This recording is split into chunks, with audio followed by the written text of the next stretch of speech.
బాల్య వివాహిత రహిత భారతదేశాన్ని నిర్మించాలనే ఉద్దేశంతో women and child welfare department ఇచ్చినటువంటి ఆదేశాల మేరకు ఈరోజు జిల్లా కలెక్టర్ రంగారెడ్డి గారు బాల్య వివాహ రహిత రంగారెడ్డి జిల్లాను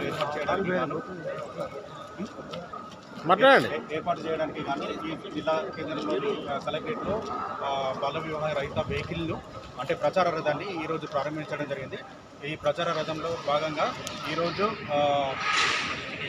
ఇక్కడ నుంచి బయలుదేరి మొత్తం జిల్లా వ్యాప్తంగా 7 ప్రాజెక్టులు ఉన్నాయి. ఆ ప్రాజెక్టులలో తిరుగుతూ అంటే ముందే హాట్స్పాట్స్ అనేది ఏర్పాటు చేయడం జరిగింది. ఈ హాట్స్పాట్స్ ఏర్పాటు చేసినటువంటి ప్లేస్లలో తిరుగుతూ అక్కడ ఉన్నటువంటి స్కూల్స్, మహిళా సమాఖ్యలు, అదేవిధంగా ఎంఆర్ఓ ఆఫీసు, ఎంపీడీఓ ఆఫీసులు, వీటన్నిటిలో బస్టాండ్లు, ప్రధానంగా బస్టాండ్లు, రైల్వే స్టేషన్లు, టెంపుల్స్ ఏరియాలలో కూడా తిరుగుతూ అక్కడ ప్రచారాన్ని చేయడం జరుగుతుంది. ఈ విధంగా ప్రచారం చేయడంతో ప్రజలందరూ కూడా అప్రమత్తమయ్యి ఎక్కడైనా చైల్డ్ మ్యారేజ్ కనుక జరిగినట్టయితే ఖచ్చితంగా మాకు తెలియజేస్తారనే ఉద్దేశంతో ఇది చేయడం జరుగుతుంది. ఇది ఈ రోజు నుండి నెల రోజుల పాటు టోటల్గా జిల్లాలోని 25 మండలాలలో మొత్తం తిరుగుతుంది.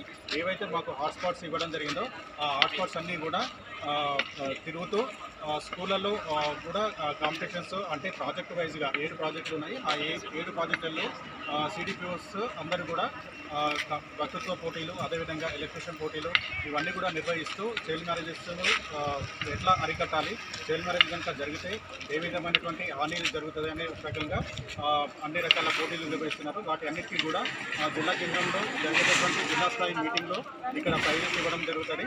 అప్పటి వరకు కూడా వాళ్ళందరికీ అవేర్నెస్ అనేది పూర్తిగా చేయడం జరుగుతుంది. ప్రధానంగా కేజీబీవీలో రెసిడెన్షియల్ హాస్టల్స్లలో కూడా ఈ దాని గురించి ప్రధానంగా చెప్పడం జరుగుతుంది.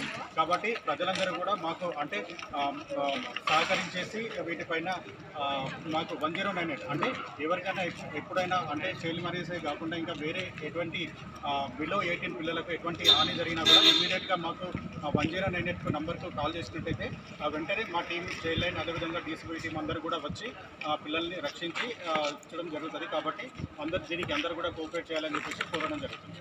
Thank you.